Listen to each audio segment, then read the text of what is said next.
Bismillahirrahmanirrahim. Assalamualaikum warahmatullahi wabarakatuh. Bismillahirrahmanirrahim. Alhamdulillahirabbil alamin wa bihi nasta'in ala umuri dunya waddin. Wassalatu wassalamu ala asyrofil anbiya'i wal mursalin sayyidina Maulana Muhammadin amma ba'd. Perkenalkan, nama saya Agus Hermawan.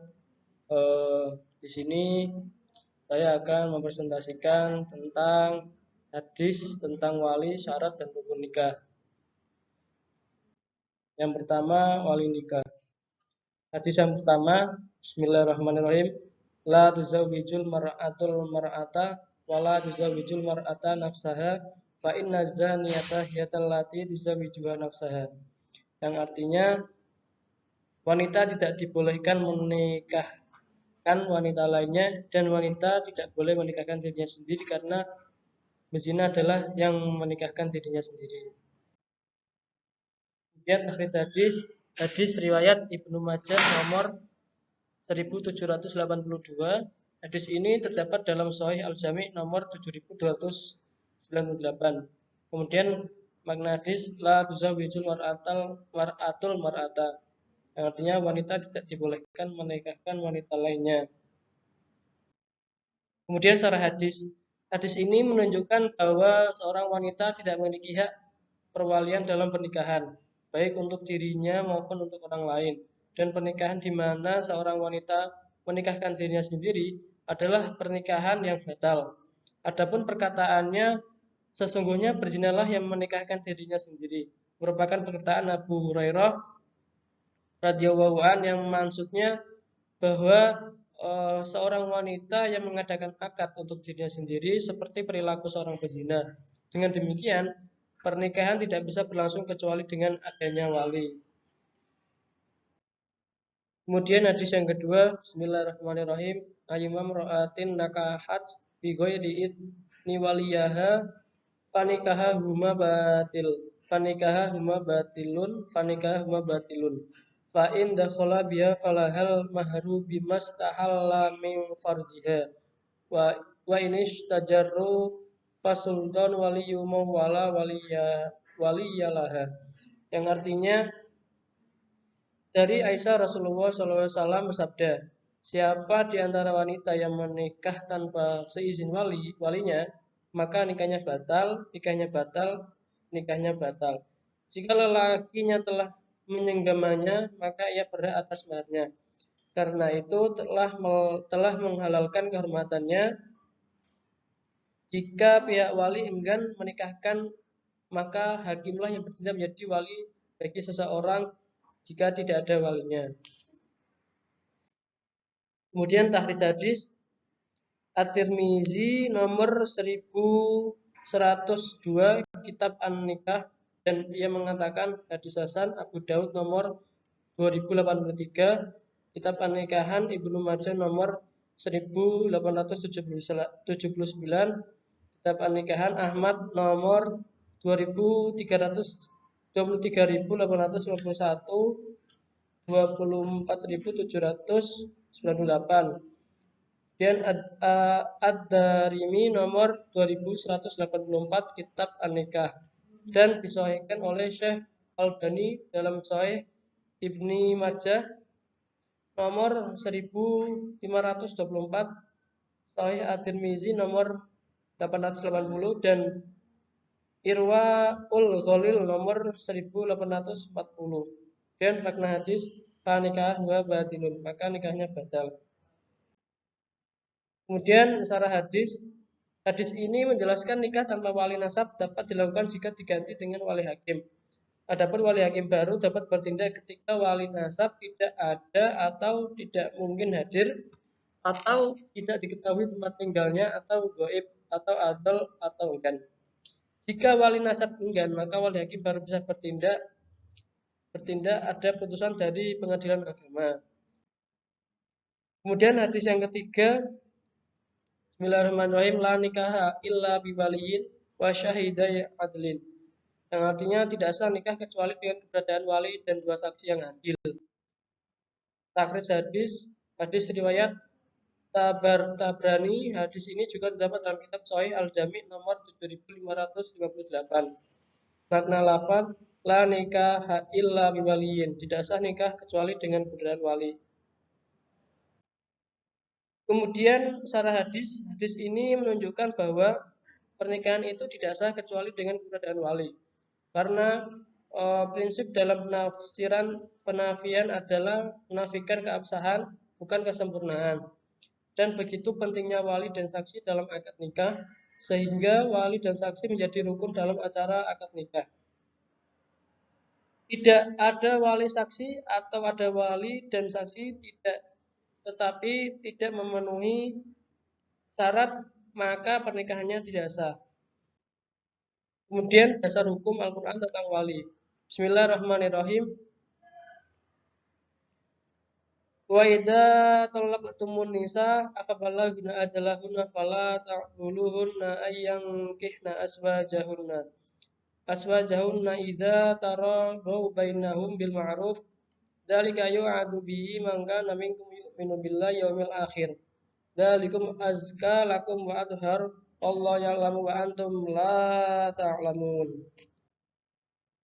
Yang artinya, dan apabila kamu menceraikan istri-istri kamu lalu sampai iddahnya, maka jangan kamu halangi mereka menikah lagi dengan calon suaminya.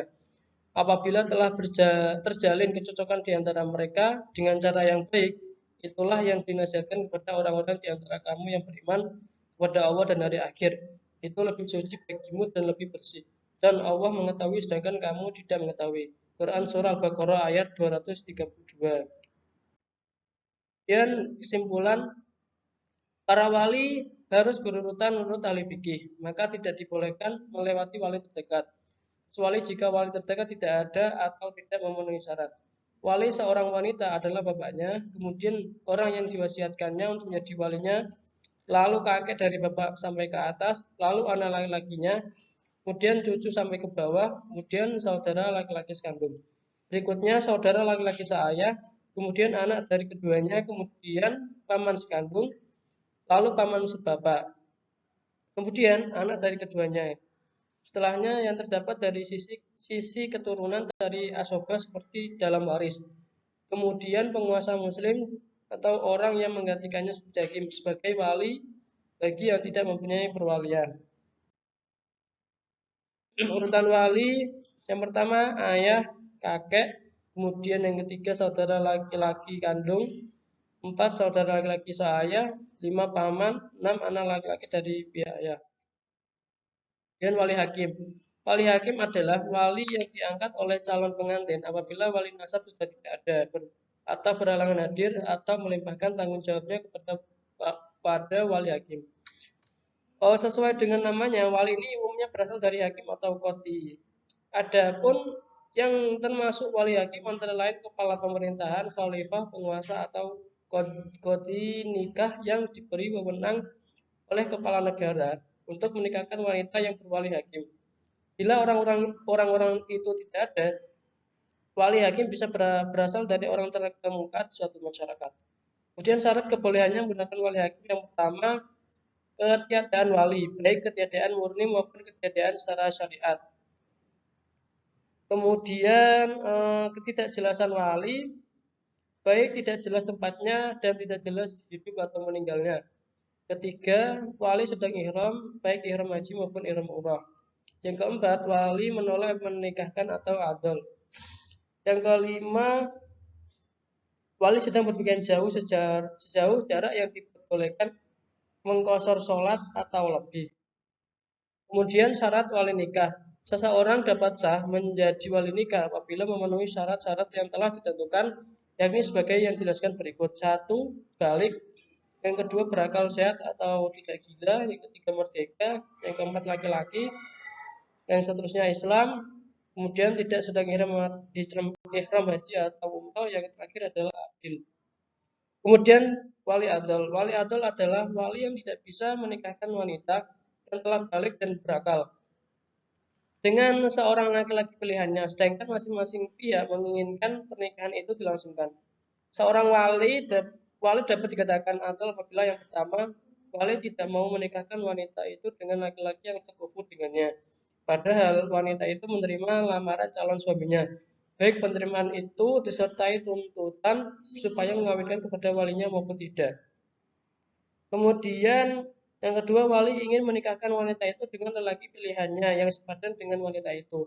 Sedang wanita yang bersangkutan meminta walinya supaya menikahkan dengan lelaki pilihannya yang sepadan dengannya. Selanjutnya saya Naya Nurayati akan melanjutkan presentasi dari Mas Agus. Syarat nikah. 1. Masing-masing kedua mempelai telah ditentukan baik dengan isyarat, nama, atau sifat atau semacamnya. 2. Kerelaan kedua mempelai. Berdasarkan sabda Nabi SAW, la tukahu ayyuma hatta tuntus maro wala tunkahul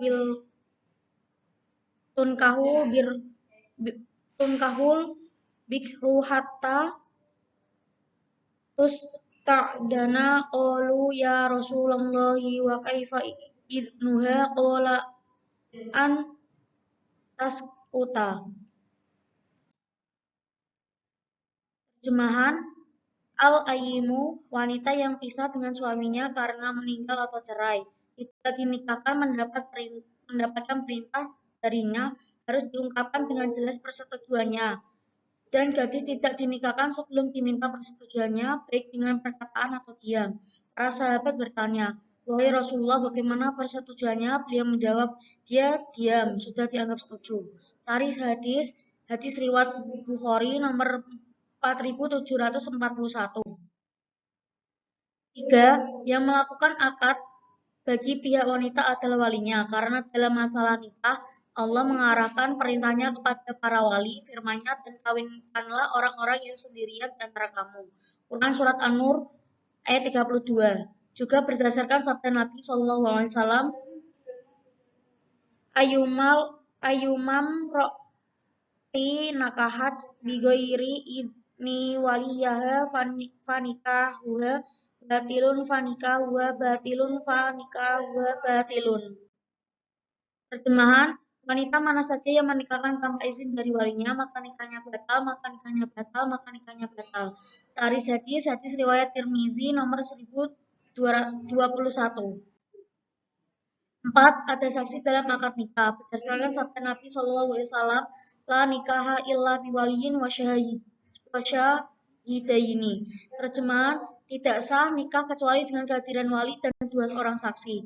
Tarikh hadis riwayat Tabrani. Hadis ini juga terdapat dalam kitab Sahih Al-Jami nomor 7558.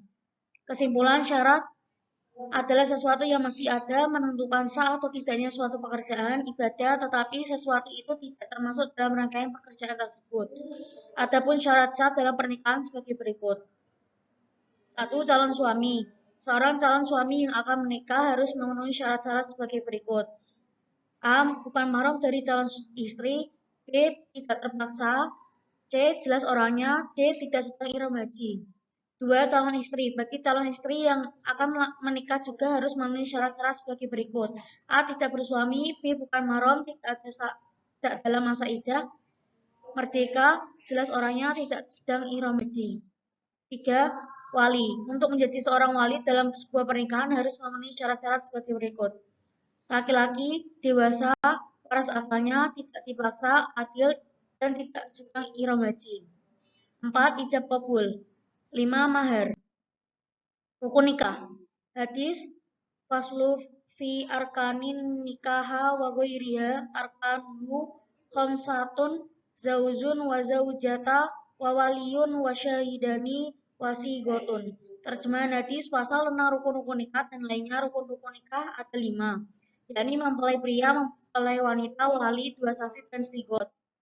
Tarikh hadis Imam Zakaria Al-Ansori dalam Fathul Wahhab di Syahri Minhaj Al-Tolab juz 2 halaman 41. Makna hadis arkanu khamsah, rukun-rukun nikah ada 5. Syarat hadis, akad nikah sebagai suatu ikatan antara dua pihak dan juga merupakan salah satu jenis ibadah di dalam Islam. Memiliki beberapa ketentuan syariat yang menjadi sebab keabsahan suatu akad atau kesempurnaan kualitas pada ibadahnya. Para ulama setidaknya menetapkan 3 unsur hukum di dalam suatu pernikahan. Pertama, ada rukun nikah yang menjadi seabsahannya suatu pernikahan. 1. Adanya mempelai pria. 2. Adanya mempelai wanita. 3. Adanya wali dari pihak calon pengantin wanita, sebagaimana sabda Rasulullah SAW. Aisyah radhiyallahu anha qalat qala Rasulullah sallallahu alaihi wasallam ayyuma imraati lam yunkihal waliyun fanikahuha batilun fanikahuha batilun fa in asabaha falaha mahruha bima asabaha minha fa inish tajaru fasultanu waliyu ma la waliyu lahu. Terjemahan dari Aisyah radhiyallahu berkata, Rasulullah SAW bersabda, tiap-tiap wanita yang menikah tanpa izin walinya, maka nikahnya batal. Jika perempuan itu telah disetujui, maka dia berhak menerima mahar dengan sebab persetujuan itu. Maka jika para wali enggan berselisih, maka sultanlah yang menjadi wali bagi orang yang tidak ada wali.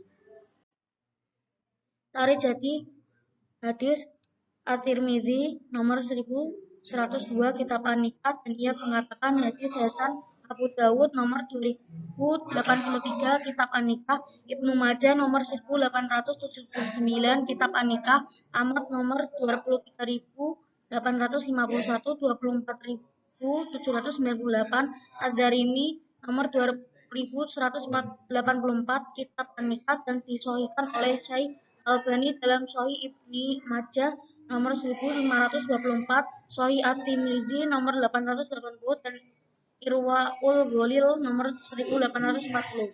Mana hadis menikah batilun artinya batal. 3. Adanya 2 orang saksi. 4. Sigot akad nikah yaitu ijab kabul dan yang diucapkan oleh wali atau wakilnya dari pihak wanita dan dijawab oleh calon pengantin laki-laki. Kesimpulan, rukun merupakan semua hal yang harus dilakukan sebab ini menjadi syarat sahnya suatu ibadah. Rukun dijalankan pada saat melaksanakan ibadah yang dimaksud. 1. Adanya mempelai pria. 2. Adanya mempelai wanita. 3. Adanya wali dari pihak calon pengantin wanita, sebagaimana sabda Rasulullah. 4. Adanya 2 orang saksi. 5. Sigot akad nikah yaitu ijab dan kabul yang diucapkan oleh wali atau wakilnya dari pihak wanita dan dijawab oleh calon pengantin laki-laki. Sekian presentasi dari kelompok kami. Kurang lebihnya mohon maaf. Wassalamualaikum warahmatullahi wabarakatuh.